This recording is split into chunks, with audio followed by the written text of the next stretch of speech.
Assalamu alaikum, my dear students. Myself Tawheed Parvez Bhatt, VPPT resource person, Diet Bandipora. Today I am going to deliver my lecture, that is part third of lecture third. So, dear students, today we will discuss the phenomenon of dominance. We will discuss the variation in dominance relation, that is incomplete dominance and codominance. So dear students, जब हम phenomenon of dominance की बात करते हैं तो हम देखते हैं कि जो मेंडल के पास रिजल्ट आए तो on the base of that results जो मेंडल था he recognized the phenomenon of dominance and formulated the laws of segregation and law of independent assortment.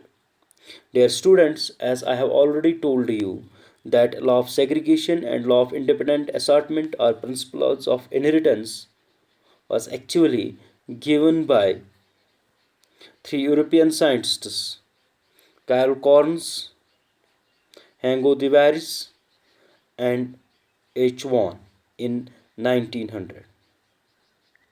So, dear students, अगर हम phenomenon of dominance को समझने की बात करते हैं सो हम एक एग्जाम्पल लेते हैं मोनोहाइब्रिड क्रॉस की, जिसमें हम पेयर ऑफ कंट्रास्टिंग कैरेक्टर्स लेंगे जो कि मेंडल ने भी लिए थे फिनोमिनन ऑफ डोमिनेंस को समझने के लिए. फॉर एग्जाम्पल, हम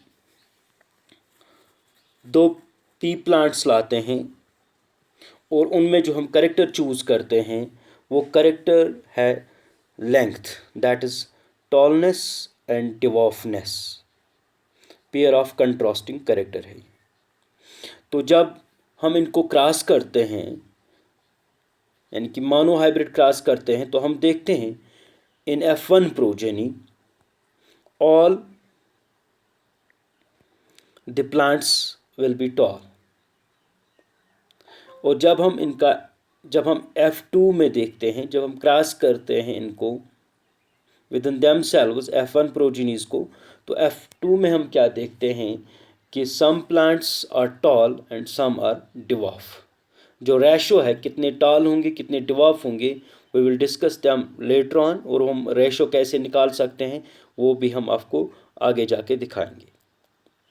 तो इसमें हम क्या देखते हैं F1 प्रोजेनी में कि जो टॉलनेस है वो एक्सप्रेस हो जाती है और जो डिवॉर्फनेस है वो अनएक्सप्रेस्ड रह जाती है, यानी कि that remains मैस्क्ड.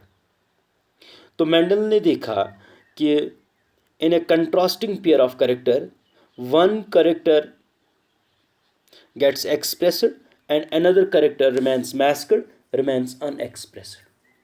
And that character, वो कैरेक्टर जो एक्सप्रेस होता है उस कैरेक्टर को हम बोलते हैं डोमिनेंट कैरेक्टर, और जो कैरेक्टर अनएक्सप्रेस्ड रहता है जो मैस्क्ड रहता है उसको हम बोलते हैं रेसेसिव कैरेक्टर. जैसे कि जो हमने अभी एग्जाम्पल दी उसमें जब F1 प्रोजेनी में देखते हैं तो जो टॉलनेस है वो एक्सप्रेस हो जाती है और जो डिवॉर्फनेस है वो अनएक्सप्रेस्ड रहती है. और जो टॉलनेस है वी कैन से दैट जो टॉलनेस है that is the dominant character and जो डिवॉर्फनेस है that is the recessive character. अब ये मैस्क्ड हम खुद समझ सकते हैं कि हम नहीं कह सकते कि ये बिल्कुल गायब ही हो गया ये कैरेक्टर. कौन सा डिवॉर्फनेस, नहीं, ये हम F2 प्रोजेनी में देखते हैं कि जब ये एक्सप्रेस हो जाता है F2 प्रोजेनी में तब हमें ये प्रूव होता है कि ये F1 प्रोजेनी में मैस्क्ड रहा था, छुपा हुआ रहा था, और F2 प्रोजेनी में ये एक्सप्रेस हो गया. और इस फिनोमिनन जिसमें क्या होता हो कि जब हम क्रॉस कराते हैं between the pure homozygous organisms तो वो वहाँ पे क्या देखते हैं, जो हमने कंट्रास्टिंग कैरेक्टर्स क्रॉस किए उसमें हम देखते हैं one pair of contrasting character जो है that remains dominant in a first filial generation that gets expressed in a first filial generation या F1 generation, and that is called as phenomenon of dominance. So dear students, यहाँ पे जो example मैंने code की है आप देख सकते हो. यहाँ पे हमने दो प्लांट्स लाए, टॉल और डिवॉर्फ. उनका जीनोटाइप मैंने एक्सप्रेस किया है as TT capital T and small T. तो यहाँ पे जब इनके गैमेट्स निकलेंगे, जब फर्टिलाइजेशन हो जाएगी, तो F1 प्रोजेनी में हम क्या देखते हैं, जो सारे प्लांट्स हैं वो टाल हैं। तो यहाँ पे टालनेस जो है वो एक्सप्रेस हुई है, वो उसको हम कहते हैं dominant character, and this phenomenon is called as phenomena of dominance. और जब हम F2 प्रोजेनी में देखते हैं, तो F2 जनरेशन में क्या होता है कि यहाँ पे F2 प्रोजेनी में 3 प्लांट्स जो है वो टाल है और एक जो है वो डिवॉर्फ है, दैट्स 3:1 रेशो। तो यहाँ पे हम देखते हैं जो डिवॉर्फनेस है वो भी एक्सप्रेस होगी। तो इससे प्रूव होता है कि in F1 generation it remains masked, it remains unexpressed, और जो एक्सप्रेस हुआ उसको हम बोलते हैं डोमिनेंट करेक्टर। तो डियर स्टूडेंट्स, यही चीज़ हम एनिमल्स में भी देख सकते हैं, सिर्फ प्लांट्स में नहीं देख सकते। अगर हम फॉर एग्जांपल पिग्स पे हम देखते हैं, गोनिया पिग्स हम लाते हैं, तो इसमें हम क्या देखते हैं, एक ब्लैक पिग और वाइट पिग को हम क्रॉस कराते हैं। तो ब्लैक पिग जो है वो मेल है और वाइट पिग जो है वो फीमेल है। तो F1 प्रोजेनी में हमें सारे पिग्स जो हैं वो ब्लैक मिलते हैं। तो F1 जनरेशन में जो सारे पिग्स ब्लैक है, F1 प्रोजेनी ब्लैक पिग्स की है। तो यहाँ पे हम देखते हैं जो ब्लैक है वो डोमिनेंट है और जो वाइट है वो रेसेसिव है, क्योंकि ब्लैक यहाँ पे एक्सप्रेस हो जाता है ब्लैक, और जो वाइट है वो यहाँ पे अनएक्सप्रेस्ड रहता है, वो यहाँ पे मैस्कड रह जाता है। तो ये फिनोमिनन हम एनिमल्स में भी देख सकते हैं, phenomena of dominance. So dear students, dominant और रेसेसिव कैरेक्टर्स जो होते हैं ये ह्यूमंस में भी प्रेजेंट होते हैं, लेकिन जब हम ह्यूमंस की बात करते हैं यहाँ पे ये 3 फॉर्म्स में होते हैं, that is the normal, abnormal and sex linked. जब हम नॉर्मल कैरेक्टर्स की बात करते हैं तो नॉर्मल कैरेक्टर्स जो होते हैं वो ऑलवेज बिहेव करते हैं as dominant as well as recessive. For example, if we take the example, हम बॉडी पार्ट की बात करते हैं, अगर हम हेयर की बात करते हैं, हेयर, तो यहाँ पे हम देखते हैं form, it may be curly और स्ट्रेट।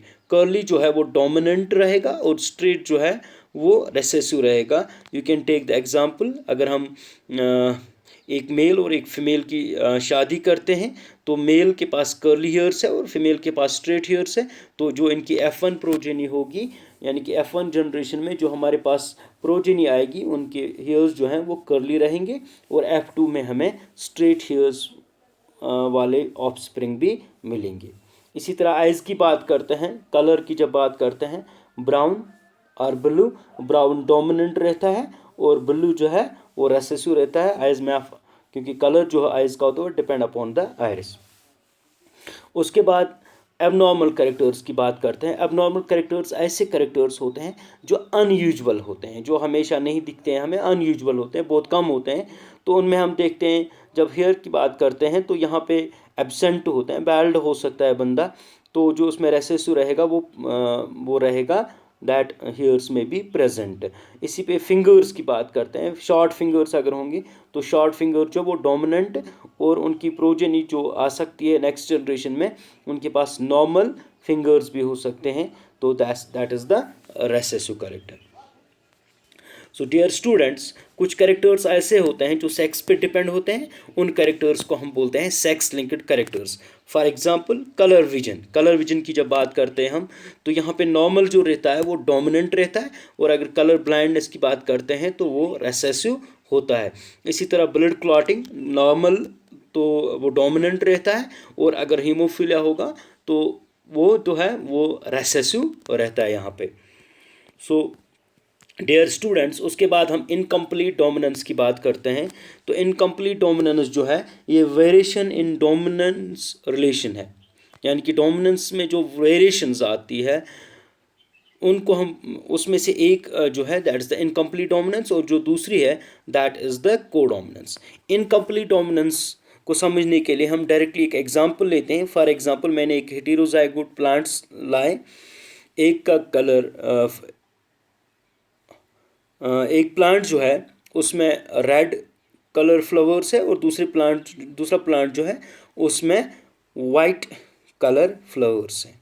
तो जब मैंने उनको क्रॉस कराया तो एक्सपेक्ट मैं कर रहा हूँ कि जो डोमिनेंट रेड होगा वो एक्सप्रेस हो जाएगा इन F1 प्रोजेनी में, लेकिन यहाँ पे डिफरेंट रिजल्ट आते हैं मुझे, कि यहाँ पे मुझे पिंक फ्लावर्स मिले।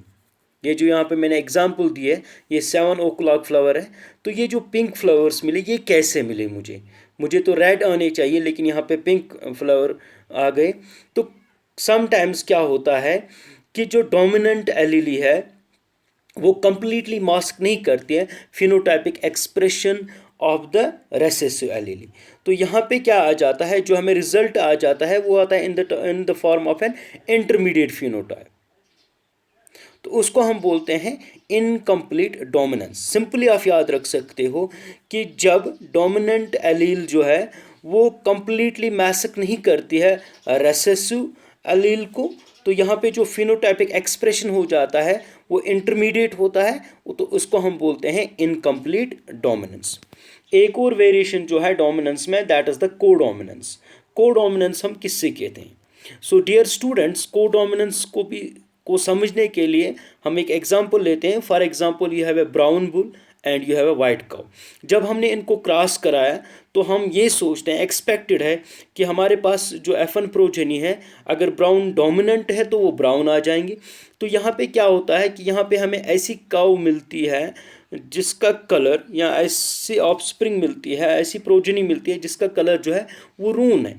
रून क्या होता है? यानी कि मिक्सड कलर है। ये कलर, ये जो हमें ऑफस्प्रिंग मिला, इसमें जो कलर है that is brown and it contains white patches also.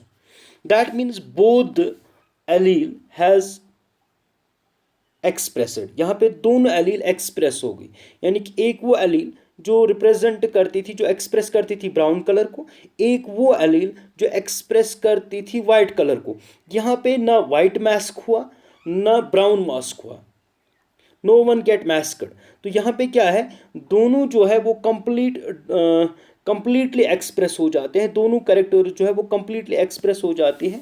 और जब हमें दोनों कैरेक्टर्स कंप्लीटली एक्सप्रेस हो जाती है तो यहाँ पे हमें कम्बिनेशन ऑफ फिनोटाइप मिल जाता है, both from male and female parent. इस प्रोसेस को हम बोलते हैं कोडोमिनेंस। तो ये यहाँ पे डायग्रामेटिकली मैंने दिखाया है कि कैसे हमने रेड और वाइट को क्रैश किया है। जब हमने क्रैश किया तो वहाँ पे जो कलर मिला है वो हमें रून मिला है। दैट इज इट, अगर ये if it is a cow, it contains the brown color as well as white patches, or it may be the ox. It depends upon sex determination. It may be cow or it may be the bull. So we can say that it has a roan color. So thank you, my dear students.